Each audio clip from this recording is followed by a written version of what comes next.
तरुणानं आत्महत्या केली। 35 वर्षीय भरत कराडनं मांजरा नदीमध्ये उडी मारत आपलं जीवन संपवलं। आत्महत्येपूर्वी भरत कराडनं चिठ्ठी लिहिली होती। मंत्री छगन भुजबळांनी आत्महत्याग्रस्त कुटुंबाची भेट घेतली आहे। ओबीसी मधला पहिला शहीद झाला, बलिदान व्यर्थ जाऊ देणार नाही असा निर्धार यावेळी भुजबळांनी व्यक्त केलाय। ओबीसी आरक्षण संपलं म्हणत तरुणाची आत्महत्या। लातूरच्या वांगदरी गावातील घटना। ओबीसीतला पहिला शहीद झालाय, बलिदान व्यर्थ जाऊ देणार नाही, भुजबळांचा निर्धार। लातूरच्या रेणापूर तालुक्यातल्या वांगदरीमध्ये ओबीसी आरक्षण संपलं म्हणत एका तरुणानं मांजरा नदीत उडी मारून आत्महत्या केली आहे।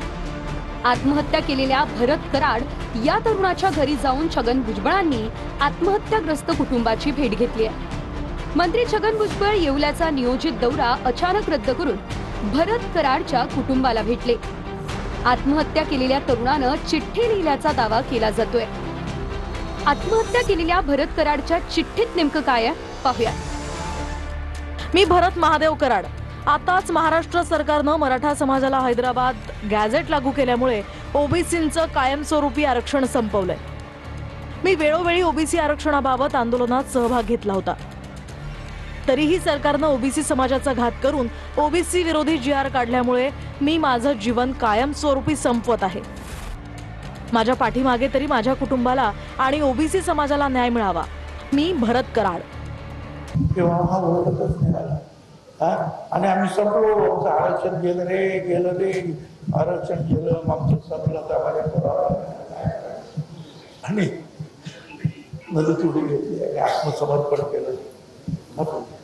ठीक आहे, जगाला मला सांगायचं ठीक आहे, असं तुम्हाला शहीदच पाहिजे ना। आमच्या ओबीसी पहिला शहीद झाला, पण आम्ही त्याचं बलिदान जे आहे व्यर्थ जाऊ देणार नाही।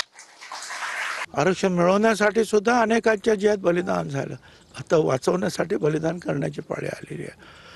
माझी विनंती या महाराष्ट्रातल्या सगळ्या ओबीसी त्याच्यामध्ये सगळे आले भक्तिमुक्त बाबांनो, कोणी आत्महत्या वगैरे काय करण्याचा प्रयत्न करू नका। भरत कराडच्या कुटुंबाला भेटताना भुजबळांसोबत धनंजय मुंडेही होते। कुटुंबाला भेटल्यानंतर वांगदरीच्या गावकऱ्यांना संबोधन करताना भुजबळांनी ओबीसी आरक्षणावरून सरकारच्या भूमिकेवर प्रश्न उपस्थित केले।